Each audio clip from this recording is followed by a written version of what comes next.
چنانچہ آپ 1000 کا لشکر لے کر مدینہ منورہ سے نکلے۔ اس کے بعد نبی کریم صلی اللہ علیہ وآلہ وسلم نے لشکر کو 3 حصوں میں تقسیم کیا۔ مہاجرین کا دستہ، اس کا پرچم سیدنا مصعب بن عمیر کو عطا کیا۔ قبیلہ اوس کا دستہ، اس کا علم عزیر بن زبیر کو عطا فرمایا۔ تیسرا قبیلہ خزرج کا دستہ، اس کا علم خبان بن منظر کو عطا فرمایا۔ پورا لشکر 1000 مردان جنگی پر مشتمل تھا، جن میں 100 زرہ پوش اور 50 گھڑ سوار تھے۔ سیدنا ابن ام مکتوم کو اس کام پر مقرر فرما دیا کہ وہ مدینہ کے اندر رہ جانے والے لوگوں کو نماز پڑھائیں گے۔ اس کے بعد کوچ کا اعلان فرمایا اور لشکر نے شمال کا رخ کیا۔ سیدنا سعد بن معاذ اور سعد بن عبادہ رضی اللہ تعالی عنہ زرہ پہنے نبی پاک صلی اللہ علیہ وآلہ وسلم کے آگے آگے چل رہے تھے۔ رات احد اور مدینہ کے درمیان بسر کی۔ طلوع فجر سے کچھ دیر پہلے آپ پھر چل پڑے اور مقام شق پہنچ کر نماز فجر ادا کی۔ اسی جگہ سے عبداللہ بن ابی منافق اپنے 300 کے لشکر کے ساتھ الگ ہو گیا۔ اس نے یہ کہتے ہوئے مدینہ کا رخ کیا کہ آپ نے ہماری رائے کو کوئی اہمیت نہیں دی، اس لیے ہم واپس جاتے ہیں۔ اس بغاوت کے بعد نبی کریم صلی اللہ علیہ وآلہ وسلم باقی ایماندار لشکر کو لے کر، جس کی تعداد 700 تھی، دشمن کی طرف قدم بڑھایا۔ دشمن کا پڑاؤ آپ صلی اللہ علیہ وآلہ وسلم اور احد کے درمیان کئی سمت میں تھا، اس لیے آپ نے دریافت کیا کہ کوئی آدمی ہے جو ہمیں دشمن کے پاس سے گزرے بغیر کسی قریب کے رستے سے لے چلے؟ اس کے جواب میں ابو خمیثہ نے عرض کیا کہ یا رسول اللہ صلی اللہ علیہ وآلہ وسلم، میں اس خدمت کے لیے حاضر ہوں۔ پھر انہوں نے ایک مختصر راستہ اختیار کیا۔ وہاں پہنچ کر نبی کریم صلی اللہ علیہ وآلہ وسلم نے وادی کے آخری سرے پر واقع احد کی گھاٹی میں نزول فرمایا اور وہیں اپنے لشکر کا کیمپ لگا لیا۔ سامنے مدینہ تھا اور پیچھے احد کا پہاڑ۔ اس طرح دشمن کا لشکر مسلمانوں اور مدینہ کے درمیان حد فاضل بن گیا۔ یہاں پہنچ کر رسول اللہ صلی اللہ علیہ وآلہ وسلم نے لشکر کی تنظیم اور ترتیب قائم کی اور جنگی نقطہ نظر سے اسے کئی صفوں میں تقسیم فرمایا۔ ان کی کمان سیدنا عبداللہ بن زبیر کے سپرد کی اور انہیں ہدایت دیتے ہوئے فرمایا کہ اگر تم لوگ دیکھو کہ ہمیں پرندے اچک رہے ہیں تو بھی اپنی جگہ نہ چھوڑنا یہاں تک کہ میں بلاوا بھیجوں، اور اگر تم دیکھو کہ ہم نے قوم کو شکست دی ہے اور انہیں کچل دیا ہے تو بھی اپنی جگہ نہ چھوڑنا یہاں تک کہ میں بلاوا بھیجوں۔ باقی لشکر کی ترتیب یہ تھی: دائیں جانب والے لشکر پر سیدنا منظر بن عمر مقرر تھے اور بائیں جانب والے لشکر پر زبیر بن عوام اور ان کا معاون سیدنا مقداد بن اسود کو بنایا گیا۔ سیدنا زبیر کو یہ مہم بھی سونپی گئی کہ وہ خالد بن ولید کے شہ سواروں کی راہ روکے رکھے۔ اس ترتیب کے علاوہ سب کے اگلے حصے میں ایسے ممتاز اور بہادر مسلمان رکھے گئے جن کی بہادری کا شہرہ تھا اور جن کو ہزاروں کے برابر مانا جاتا تھا۔ یہ معرکہ بڑی تاریکی پر مبنی تھا، جس سے نبی کریم صلی اللہ علیہ وآلہ وسلم کی فوجی عبقریت کا پتہ چلتا ہے اور ثابت ہوتا ہے کہ کوئی کمانڈر کتنا ہی بالیاقت کیوں نہ ہو، آپ سے زیادہ باریک اور حکمت والا منصوبہ نہیں بنا سکتا۔ یہ تھی رسول اللہ صلی اللہ علیہ وآلہ وسلم کے لشکر کی ترتیب و تنظیم جو 7 شوال 3 ہجری کی صبح عمل میں آئی۔ ادھر مشرکین نے بھی صف بندی کے اصولوں پر اپنے لشکر کو منظم کیا تھا۔ ان کا سپہ سالار ابو سفیان تھا جس نے قلب لشکر میں اپنا مرکز بنایا تھا۔ دائیں جانب خالد بن ولید سپہ سالار تھے جو ابھی مشرک تھے اور بائیں جانب سپہ سالار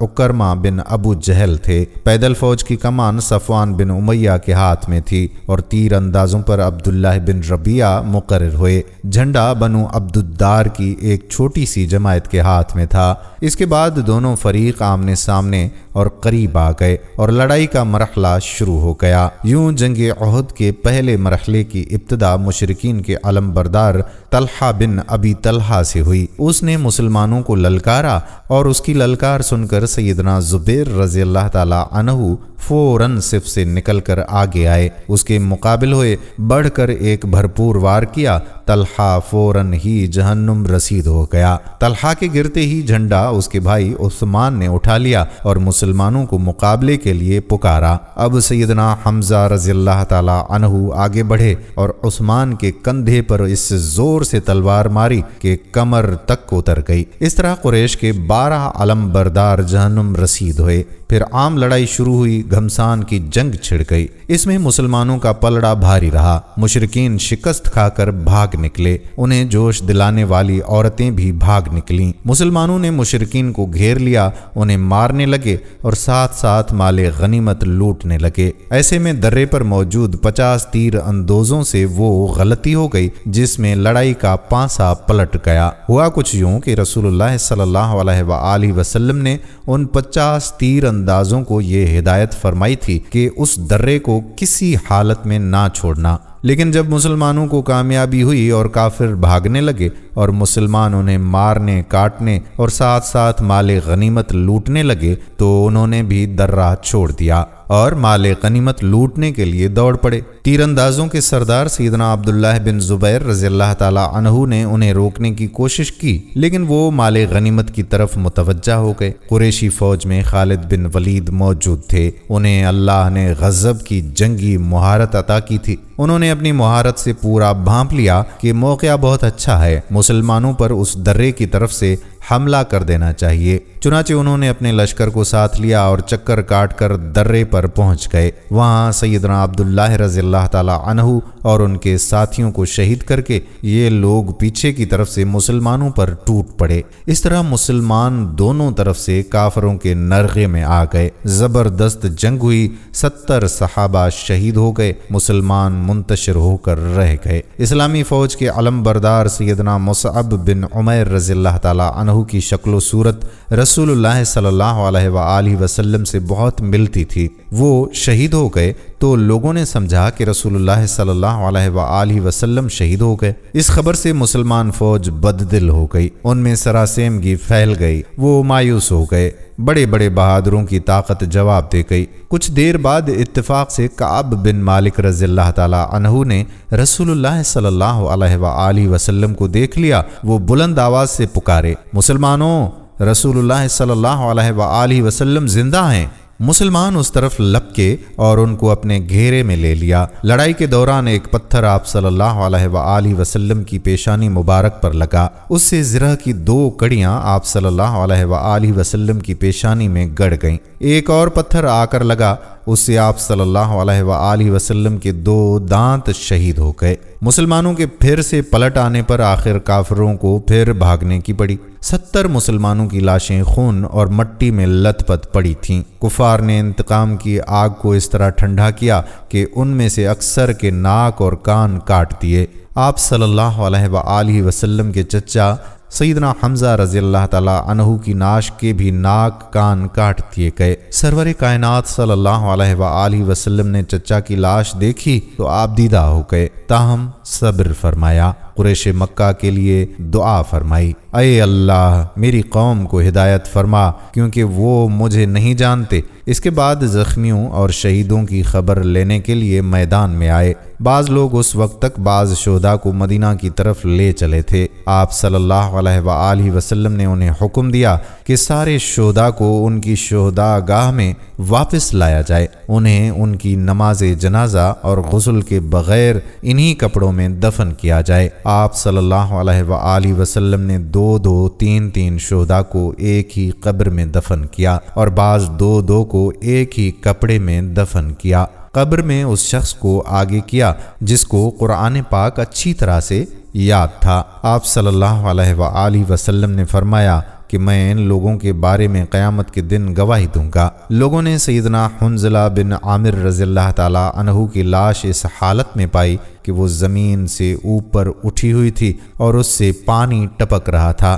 رحمت دو عالم صلی اللہ علیہ وآلہ وسلم نے فرمایا کہ فرشتے انہیں غسل دے رہے ہیں۔ ان کا واقعہ یہ ہے کہ ان کی نئی شادی ہوئی تھی، بیوی کے ساتھ ہی تھے کہ کہ جنگ کی دعوت کانوں میں پڑی، وہ بیوی کو چھوڑ کر سیدھے میدان جنگ میں آ گئے، پھر حالت جنابت میں ہی لڑتے ہوئے شہید ہو گئے۔ چنانچہ فرشتوں نے انہیں غسل دیا، اس لیے انہیں غسیل الملائکہ کہا جاتا ہے۔ سیدنا حمزہ رضی اللہ تعالی عنہ کو اتنی چھوٹی چادر میں دفنا دیا گیا کہ اگر سر ڈھانپا جاتا تو پاؤں کھل جاتے، اور اگر پاؤں ڈھانپے جاتے تو سر کھل جاتا، چنانچہ پاؤں پر ازخر گھاس ڈال دی گئی۔ کہتے ہیں کہ یہی صورتحال سیدنا مصعب بن عمیر رضی اللہ تعالی عنہ کے ساتھ بھی پیش آئی۔ شہداء کے دفن اور ان کے لیے دعا کے بعد نبی کریم صلی اللہ علیہ وآلہ وسلم اور صحابہ کرام رضی اللہ تعالی عنہم مدینہ کی طرف چلے۔ راستے میں کچھ عورتیں ملی جن کے عزیز شہید ہوئے تھے۔ نبی صلی اللہ علیہ وآلہ وسلم نے انہیں تسلی دی اور ان کے لیے دعا فرمائی۔ بنو دینار کی ایک عورت آئی جس کے شوہر، بھائی اور باپ شہید ہو گئے تھے۔ جب انہیں ان کے عزیزوں کی شہادت کی خبر دی گئی تو بولیں کہ رسول اللہ صلی اللہ علیہ وآلہ وسلم کی کیا خبر ہے؟ انہیں بتایا گیا کہ رسول اللہ صلی اللہ علیہ وآلہ وسلم بخیر و عافیت سے ہیں۔ وہ بولیں کہ میں آپ صلی اللہ علیہ وآلہ وسلم کو دیکھنا چاہتی ہوں۔ لوگوں نے اشارے سے بتا دیا۔ اس کی نظر آپ صلی اللہ علیہ وآلہ وسلم پر پڑی تو بولی کہ آپ کے بعد ہر مصیبت ہیچ ہے۔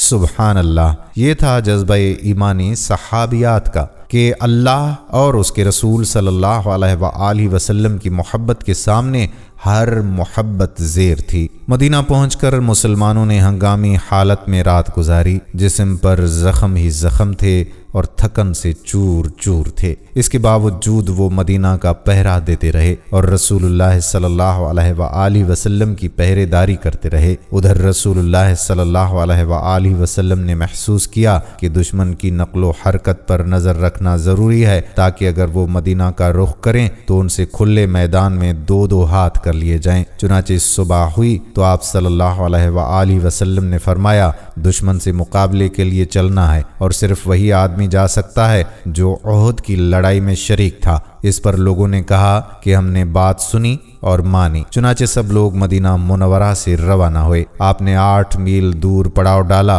ادھر مشرکین نے مدینہ منورہ سے 36 میل دور مقام روحہ پر پڑاؤ ڈالا اور مدینہ پر دوبارہ حملے کا مشورہ شروع کر دیا۔ انہیں افسوس اس بات کا تھا کہ انہوں نے ایک بہترین موقع کھو دیا۔ ایسے میں معبد بن ابی معبد آپ کی خدمت میں حاضر ہوا۔ یہ آپ کے خیر خواہوں میں سے تھا۔ آپ صلی اللہ علیہ وآلہ وسلم کے پاس پہنچ کر اس نے احد کے واقعات پر آپ سے تعزیت کی۔ آپ صلی اللہ علیہ وآلہ وسلم نے اس سے فرمایا کہ تم جا کر ابو سفیان سے ملو اور اس کی حوصلہ شکنی کرو۔ معبد روحہ پہنچا۔ اس وقت مشرکین مدینہ پر پلٹ پڑنے کا فیصلہ کر چکے تھے۔ معبد نے انہیں بڑی طرح ڈرایا کہ محمد ایسی جمعیت لے کر نکلے ہیں کہ میں نے ایسی مثال پہلے کبھی نہیں دیکھی۔ وہ سب لوگ تمہارے خلاف غصے سے بھرے ہوئے ہیں اور بھڑکے ہوئے ہیں۔ ان پر اس قدر جوش طاری ہے کہ میں نے ایسی مثال پہلے کبھی نہیں دیکھی۔ میرا خیال ہے کہ تم کوچ کرنے سے پہلے اس لشکر کا ہر اول دستہ اس ٹیلے کے پیچھے سے نمودار ہوتا ہوا دیکھ لو گے۔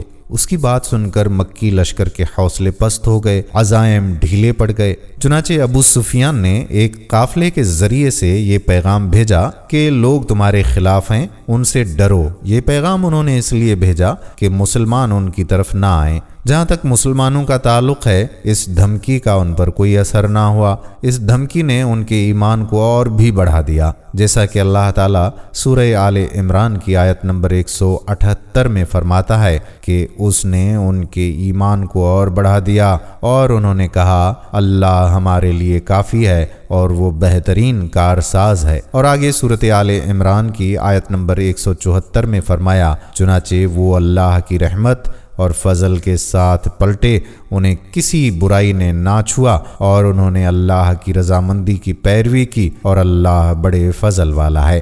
دوستو اسی سال یعنی 3 ہجری میں سیدنا حسن رضی اللہ تعالی عنہ پیدا ہوئے۔ نبی کریم صلی اللہ علیہ وآلہ وسلم نے سیدنا عمر رضی اللہ تعالی عنہ کی بیٹی سیدہ حفصہ رضی اللہ تعالی عنہا سے نکاح کیا۔ سیدہ زینب بنت خزیمہ سے بھی نکاح فرمایا، لیکن یہ چند ماہ زندہ رہیں۔ وراثت کا قانون بھی اسی سال نافذ ہوا۔ مشرکہ عورت سے نکاح مسلمانوں کے لیے اب تک جائز تھا، لیکن اس سال حرام قرار پایا۔ البتہ احد میں مسلمانوں کو وقتی شکست اٹھانی پڑی، اس کے اثرات اچھے نہیں نکلے، دشمن دلگیر ہو گئے اور وہ کھل کر مد مقابل آ گئے، اور کئی واقعات ایسے پیش آئے جو مسلمانوں کے حق میں بہتر نہیں تھے۔ روایات کے مطابق غزوہ احد کے بعد عزل اور قارہ قبائل کے کچھ لوگ رسول اللہ صلی اللہ علیہ وآلہ وسلم کے پاس آئے اور درخواست کی کہ اے اللہ کے رسول صلی اللہ علیہ وآلہ وسلم، ہمارے ہاں اسلام کا چرچا ہے لیکن دین سکھانے والا کوئی نہیں، چنانچہ آپ ہمیں دین سکھانے اور قرآن پاک پڑھانے کے لیے کچھ لوگوں کو بھیج دیں۔ نبی کریم صلی اللہ علیہ وآلہ وسلم نے ان کی درخواست سن کر اپنے 10 صحابہ کرام کو سیدنا عاصم رضی اللہ تعالی عنہ کی امارات میں روانہ کیا۔ جب یہ لوگ رجیح کے مقام پر پہنچے تو ان لوگوں نے غداری کی اور قبیلہ حزیل کی ایک شاخ بنو لحیان کو ان پر چڑھا لائے۔ ان کے تقریباً 100 تیر اندوزوں نے انہیں ایک ٹیلے پر گھیر لیا، پھر انہیں یہ عہد و پیمان دیا کہ اگر وہ لڑے بغیر نیچے اتر آئیں تو وہ انہیں قتل نہیں کریں گے۔ ان کی بات سن کر سیدنا عثمان رضی اللہ تعالی عنہ نے اترنے سے انکار کر دیا اور اپنے ساتھیوں کے ساتھ مل کر جنگ شروع کر دی۔ اس طرح اس جنگ میں 7 صحابہ شہید ہو گئے، 3 باقی رہ گئے۔ کفار نے پھر وہی عہد دیا، چنانچہ وہ تینوں ٹیلے سے اتر آئے، مگر کفار نے بد عہدی کی اور انہیں باندھ لیا۔ اس پر ان میں سے ایک نے کہا کہ یہ تم لوگوں کی پہلی بد عہدی ہے، میں تم لوگوں کے ساتھ نہیں جاؤں گا۔ کفار نے انہیں قتل کر دیا اور باقی 2 کو مکہ لے گئے۔ مکہ لے جا کر ان دونوں کو بیچ دیا۔ یہ دونوں خبیب بن عدی اور زید بن دثنہ تھے۔ سیدنا خبیب نے بدر میں حارث بن عامر بن نوفل کو قتل کیا تھا، لہٰذا انہیں کچھ عرصہ قید میں رکھ کر تنعیم لے جایا گیا اور انہیں شہید کر دیا گیا۔ انہوں نے شہادت سے پہلے 2 رکعت نماز ادا کی اور ان پر بد دعا کی، پھر چند اشعار پڑھے۔ ان میں سے 2 کا ترجمہ یہ ہے: میں مسلمان مارا جاؤں تو مجھے کچھ پرواہ نہیں کہ اللہ کی راہ میں کس پہلو پر قتل ہوتا ہوں، اور یہ تو اللہ کی ذات کے لیے ہے، اور اگر وہ چاہے تو بوٹی بوٹی کیے ہوئے اعضاء کو جوڑ دے، برکت عطا کر دے۔ اس کے بعد ابو سفیان نے حبیب سے کہا کہ کیا تم یہ پسند کرتے ہو کہ تمہاری جگہ محمد صلی اللہ علیہ وآلہ وسلم ہمارے قبضے میں ہوتے اور ہم ان کی گردن مارتے اور تم اپنے اہل و عیال میں ہوتے؟ جواب میں انہوں نے فرمایا کہ اللہ کی قسم، مجھے تو یہ بھی گوارا نہیں کہ میں اپنے اہل و عیال میں ہوتا اور اس کے بدلے محمد صلی اللہ علیہ وآلہ وسلم کو کوئی کانٹا چبھ جاتا اور وہ آپ کو تکلیف دیتا، یعنی میں تو اپنی جان کے بدلے میں انہیں ایک کانٹا چبھنے تک کی تکلیف دینا بھی گوارا نہیں کرتا۔ اور پھر اچانک حارث بن عامر کے بیٹے نے انہیں اپنے باپ کے بدلے میں شہید کر دیا۔ اب رہ گئے زید بن دثنہ، تو انہوں نے غزوہ بدر میں امیہ بن محدث کو جہنم واصل کیا تھا، چنانچہ انہیں اس کے بیٹے صفوان بن امیہ نے خرید کر شہید کر دیا۔ بعض کتب میں یوں ہے کہ یہ گفتگو ابو سفیان اور خبیب رضی اللہ تعالی عنہ کے درمیان نہیں ہوئی تھی، بلکہ زید بن دثنہ سے ہوئی تھی۔ سیدنا عاصم کی شہادت کے بعد قریش نے ان کا سر کاٹ کر لانے کے لیے اپنے کچھ لوگوں کو بھیجا۔ جب یہ لوگ ان کی نعش کے پاس پہنچے تو اللہ نے ان کی حفاظت کے لیے بھیڑوں کا ایک جھنڈ بھیجا۔ ان بھیڑوں نے کفار کو ان کے نزدیک بھی نہیں بھٹکنے دیا۔ دراصل سیدنا عاصم رضی اللہ تعالی عنہ نے شہادت سے پہلے یہ دعا کی تھی کہ اے اللہ، یہ کفار میری لاش کو نہ چھونے پائیں، سو اللہ پاک نے ان کی دعا قبول فرمائی اور ان کی حفاظت کے لیے بھیڑوں کے جھنڈ بھیج دیے۔ حضرت سیدنا عمر رضی اللہ تعالی عنہ کو اس واقعے کی خبر ہوئی تو وہ فرمایا کرتے تھے کہ اللہ مومن بندے کی حفاظت اس کی وفات کے بعد بھی کرتا ہے جیسے اس کی زندگی میں کرتا ہے۔ انہی دنوں اس قسم کا واقعہ بئر معونہ پر پیش آیا۔ یہ واقعہ رجیع والے واقعے سے کہیں زیادہ المناک تھا۔ ابو برہ عامر بن مالک مدینہ منورہ اور خدمت نبوی صلی اللہ علیہ وآلہ وسلم میں حاضر ہوا۔ یہ ملاعب السنتہ کے لقب سے مشہور تھا، اس کا مطلب نیزوں سے کھیلنے والا۔ آپ صلی اللہ علیہ وآلہ وسلم نے اسے اسلام کی دعوت دی، لیکن اس نے اسلام قبول نہ کیا، لیکن دوری بھی اختیار نہ کی۔ اور یہ امید ظاہر کی کہ اگر اہل نجد کے پاس آدمی بھیج دیے جائیں تو وہ اسلام قبول کر لیں گے۔ اس نے یہ بھی کہا کہ آپ صلی اللہ علیہ وآلہ وسلم جن لوگوں کو بھیجیں گے وہ میری پناہ میں ہوں گے۔ چنانچہ رسول اللہ صلی اللہ علیہ وآلہ وسلم نے 70 صحابہ کی جماعت اس کے ساتھ روانہ کر دی۔ یہ 70 کے 70 قرآن پاک کے حافظ اور قاری تھے۔ انہوں نے بئر معونہ پر پڑاؤ ڈالا۔ سیدنا حرام بن ملحان رسول اللہ صلی اللہ علیہ وآلہ وسلم کا خط لے کر قبیلے کے سردار اللہ کے دشمن عامر بن طفیل کے پاس گئے۔ اس نے خط پڑھنے کی بجائے اپنے ایک آدمی کو اشارہ کیا کہ آپ کو قتل کر دیا جائے۔ اس نے کمر کی طرف سے نیزے کا وار کیا، نیزہ آر پار ہو گیا۔ وہ یہ کہتے ہوئے گرے کہ رب کعبہ کی قسم میں کامیاب ہو گیا۔ پھر اس نے فوراً باقی صحابہ پر حملہ کرنے کے لیے بنو عامر کو آواز دی۔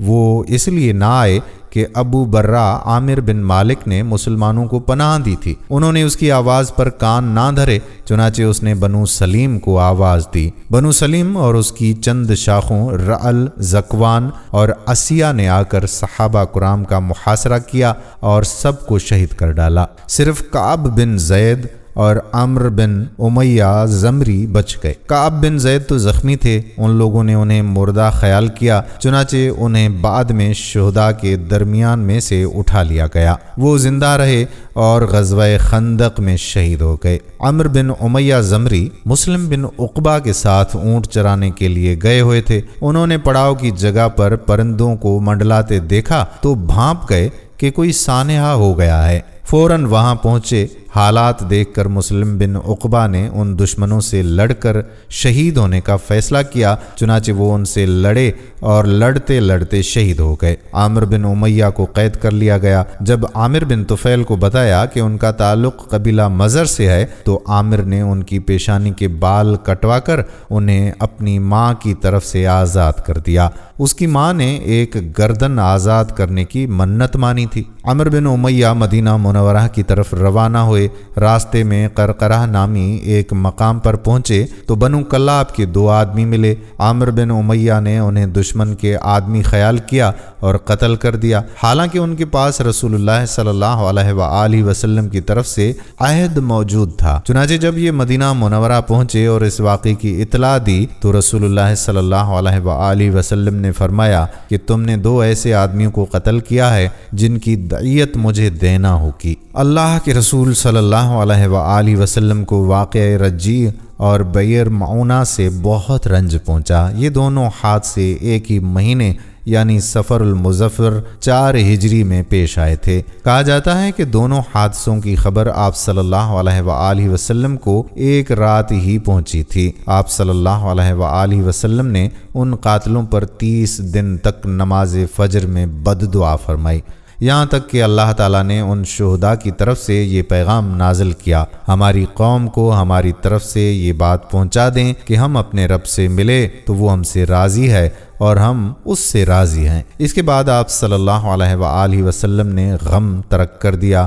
عمرو بن امیہ زمری نے جب واپس آ کر بنو کلاب کے 2 آدمیوں کے قتل کی اطلاع دی تو آپ صلی اللہ علیہ وآلہ وسلم چند صحابہ کرام کے ساتھ بنو نذیر کے پاس تشریف لے گئے تاکہ معاہدے کے مطابق دونوں مقتولین کی دیت میں مدد کریں۔ انہوں نے آپ صلی اللہ علیہ وآلہ وسلم سے کہا کہ ابو القاسم ہم ایسا ہی کریں گے، آپ تشریف رکھیے، ہم آپ کی ضرورت پوری کیے دیتے ہیں۔ ان لوگوں نے آپ صلی اللہ علیہ وآلہ وسلم کو ایک دیوار کے نیچے بٹھایا۔ آپ صلی اللہ علیہ وآلہ وسلم دیوار سے ٹیک لگا کر بیٹھ گئے۔ ادھر یہود جمع ہو گئے، ان پر شیطان سوار تھا۔ انہوں نے باہم مشورہ کیا اور کہا کہ ہم میں سے کون ہے جو اس بھاری پتھر کو اوپر لے جا کر آپ صلی اللہ علیہ وآلہ وسلم کے سر پر گرا دے۔ اس پر ایک بدبخت ترین یہودی عمرو بن جحش اٹھا اور اس نے کہا کہ یہ کام میں کروں گا۔ پھر اس نے پتھر اٹھایا اور اسے اوپر کی طرف لے چلا۔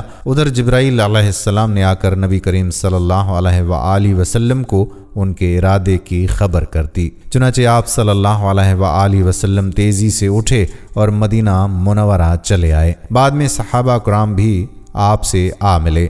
آپ نے انہیں سازش سے آگاہ فرما دیا۔ اس واقعے پر نبی کریم صلی اللہ علیہ وآلہ وسلم نے محمد بن مسلمہ کو بنو نذیر کے پاس بھیجا۔ ان کے ذریعے سے آپ صلی اللہ علیہ وآلہ وسلم نے یہود کو پیغام دیا کہ تم لوگ مدینہ سے نکل جاؤ، اب تم یہاں نہیں رہ سکتے، تمہیں 10 دن کی مہلت ہے، اس کے بعد جو یہاں نظر آیا اس کی گردن مار دی جائے گی۔ رسول اللہ صلی اللہ علیہ وآلہ وسلم کے اس فرمان پر یہودیوں نے وہاں سے چلنے کی تیاری شروع کر دی، لیکن اسی دوران میں رئیس المنافقین عبداللہ بن ابی نے انہیں کہلا بھیجا کہ ڈٹ جاؤ اور یہاں سے نکلنے سے انکار کر دو، میرے ساتھ 2000 جنگجو ہیں، وہ تمہارے ساتھ تمہارے قلعوں میں داخل ہوں گے اور تمہاری حفاظت کی خاطر جان دے دیں گے، اور بنو قریظہ اور بنو غطفان بھی تمہاری مدد کریں گے۔ اس کا پیغام سن کر یہود نے اپنے اندر قوت اور مضبوطی محسوس کی اور رسول اللہ صلی اللہ علیہ وآلہ وسلم سے کہلا بھیجا کہ ہم یہاں سے نہیں جائیں گے، آپ جو کر سکتے ہیں کر لیں۔ یہ سن کر آپ صلی اللہ علیہ وآلہ وسلم نے کہا اللہ اکبر۔ صحابہ کرام رضی اللہ تعالی عنہم اجمعین نے بھی مل کر کہا اللہ اکبر۔ نبی کریم صلی اللہ علیہ وآلہ وسلم نے مدینہ کا انتظام سیدنا ابن ام مکتوم کو سونپا اور جھنڈا مولا علی علیہ السلام کے حوالے کر کے بنو نذیر کے علاقے کا رخ کیا۔ وہاں پہنچ کر ان کا محاصرہ کر لیا۔ انہوں نے بھی اپنے قلعوں اور گڑھوں میں پناہ لے لی اور اسلامی لشکر پر تیر اور پتھر برسانے لگے۔ آپ صلی اللہ علیہ وآلہ وسلم نے دیکھا کہ کھجور کے درخت اور باغات ان کے لیے ڈھال بنے ہوئے ہیں، چنانچہ آپ صلی اللہ علیہ وآلہ وسلم نے انہیں کاٹ ڈالنے اور جلانے کا حکم دیا۔ اس عمل سے یہودیوں کے حوصلے پست ہو گئے اور اللہ تعالیٰ نے ان کے دلوں پر مسلمانوں کا رعب طاری کر دیا۔ چنانچہ 6 دن کے بعد یا ایک دوسری روایت کے مطابق 15 دنوں کے بعد انہوں نے اس شرط پر ہتھیار ڈال دیے کہ وہ مدینہ منورہ سے جلا وطن ہو جائیں گے۔ اس موقع پر بنو قریظہ بھی ان سے الگ تھلگ رہے۔ منافقین کے سردار اور ان کے حریفوں نے بھی وعدہ خلافی کی اور ان کی مدد کو نہ آئے۔ رسول کریم صلی اللہ علیہ وآلہ وسلم نے انہیں اجازت دی کہ وہ ہتھیاروں کے سوا جو ساز و سامان چاہیں لے جا سکتے ہیں، چنانچہ ان سے جو کچھ ہو سکا لے گئے، یہاں تک کہ دروازے، کھڑکیاں، کھونٹیاں اور چھتوں کی کھڑکیاں تک لے گئے۔ اللہ تعالیٰ سورۃ حشر کی آیت نمبر 2 میں اس بارے میں ارشاد فرماتا ہے، وہ اپنے ہاتھوں اور اہل ایمان کے ہاتھوں اپنے گھر برباد کر رہے تھے، پس اے اہل بصیرت عبرت پکڑو۔ دوستو یاد رہے کہ جلاوطنی کے بعد ان کی اکثریت اور بڑے لوگوں نے خیبر میں قیام کیا۔ ان کا ایک چھوٹا سا گروہ ملک شام میں جا بسا۔ رسول اللہ صلی اللہ علیہ وآلہ وسلم نے ان کی زمین مہاجرین اور اولین میں تقسیم کروا دی۔ صرف 2 انصاری صحابہ ابو دجانہ اور سہل بن حنیف کو ان کی تنگ دستی کے سبب ان میں سے عطا فرمایا۔ اس کے علاوہ آپ صلی اللہ علیہ وآلہ وسلم اسی میں سے اپنی ازواج مطہرات کے سال بھر کا خرچ نکالتے تھے۔ اس کے بعد جو کچھ بچتا اسے جہاد کی تیاری اور ہتھیاروں اور گھوڑوں کی خریداری میں صرف فرما دیتے تھے۔ کہا جاتا ہے کہ آپ صلی اللہ علیہ وآلہ وسلم نے ان کے پاس سے 300 تلواریں بھی پائیں۔ ابو سفیان نے احد میں اعلان کیا تھا کہ اگلے سال جنگ ہوگی، چنانچہ شعبان 4 ہجری کی آمد پر رسول اللہ صلی اللہ علیہ وآلہ وسلم نے ان کے اعلان کے مطابق بدر کا رخ کیا۔ وہاں ٹھہر کر ابو سفیان کا انتظار کرتے رہے۔ آپ صلی اللہ علیہ وآلہ وسلم کے ساتھ 1500 کا لشکر اور 10 گھوڑے تھے۔ جھنڈا مولا علی علیہ السلام کے پاس تھا۔ آپ صلی اللہ علیہ وآلہ وسلم نے مدینہ کا انتظام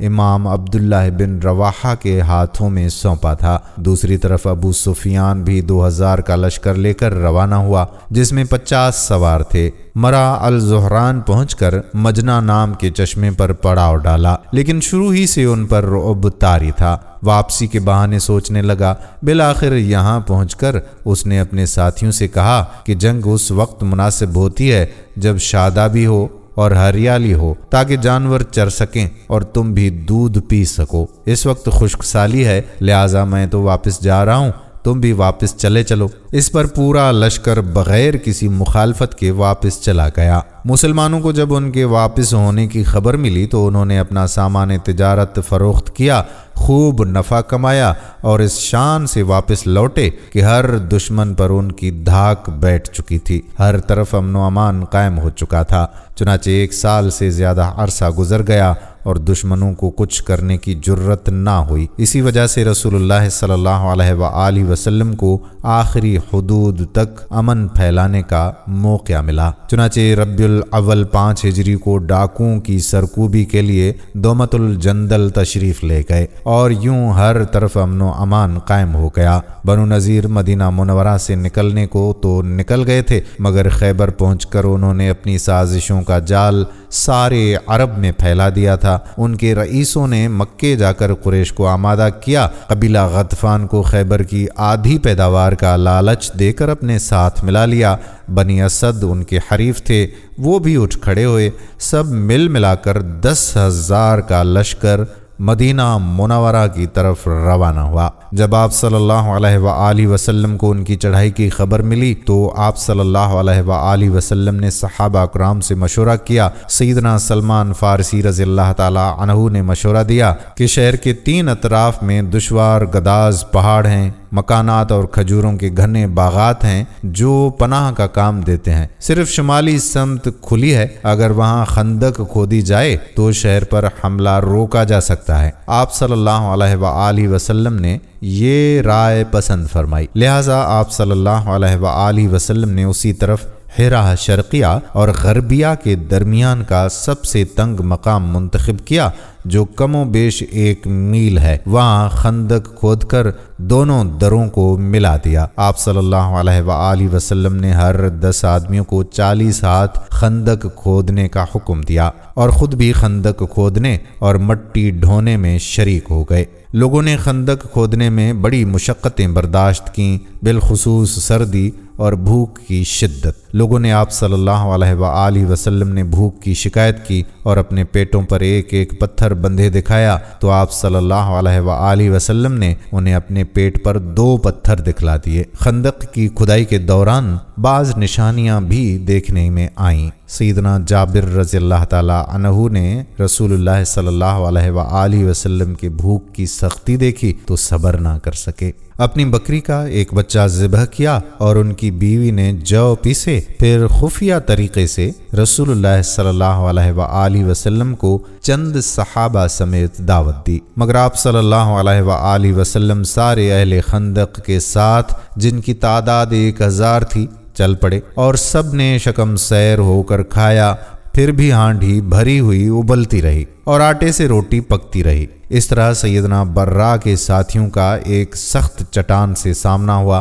نبی کریم صلی اللہ علیہ وآلہ وسلم نے اتر کر بسم اللہ کہا اور کدال سے 1 ضرب لگائی تو اس کا ایک ٹکڑا کٹ گیا اور اس سے ایک روشنی نکلی۔ آپ صلی اللہ علیہ وآلہ وسلم نے فرمایا، اللہ اکبر، مجھے شام کی کنجیاں دی گئیں اور اس وقت میں اس کے سرخ محل دیکھ رہا ہوں۔ اس کے بعد آپ صلی اللہ علیہ وآلہ وسلم نے دوسری ضرب لگائی اور فتح فارس کی خوشخبری سنائی، پھر تیسری ضرب لگائی اور فتح یمن کی خوشخبری سنائی اور پوری چٹان کٹ گئی۔ ادھر قریش اور ان کے پیروکار 4000 کا لشکر لے کر آئے، ان کے ساتھ 300 گھوڑے سوار اور 1000 اونٹ تھے۔ ان کا سالار ابو سفیان تھا اور جھنڈا عثمان بن طلحہ نے اٹھا رکھا تھا۔ جب یہ لشکر مدینہ کے قریب پہنچا تو خندق دیکھ کر دنگ رہ گیا، چنانچہ انہیں مدینہ منورہ کے باہر پڑاؤ کرنا پڑا۔ ادھر 3000 مسلمان پوری طرح ہوشیار تھے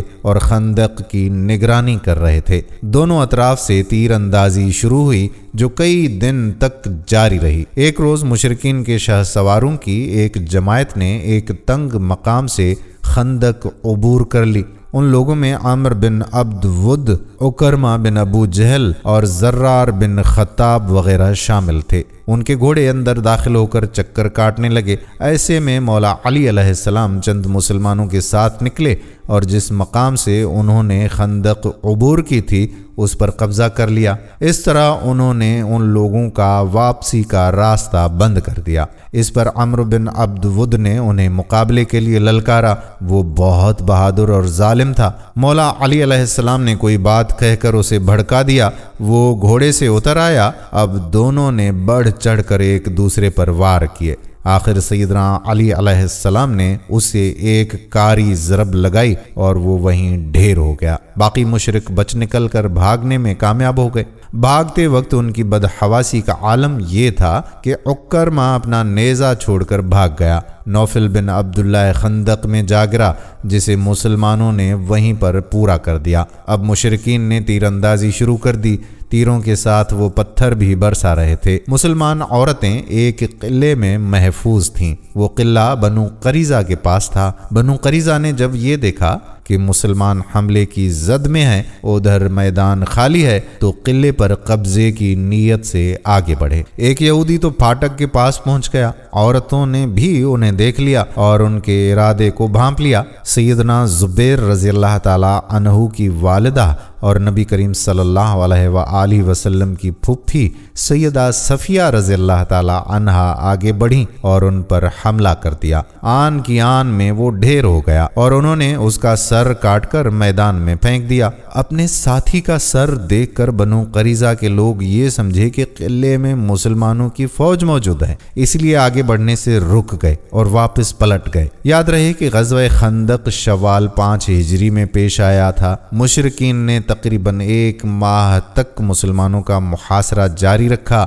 اس کا مطلب یہ ہے کہ محاصرہ شوال میں شروع ہوا اور ذیقعد میں ختم ہوا۔ ابن سعد کا بیان ہے کہ جس روز رسول اللہ صلی اللہ علیہ وآلہ وسلم واپس ہوئے وہ بدھ کا دن تھا اور ذیقعد ختم ہونے میں 7 دن باقی تھے۔ اس جنگ میں دونوں اطراف کے بہت کم لوگ مارے گئے، یعنی 10 مشرکین اور 7 مسلمان۔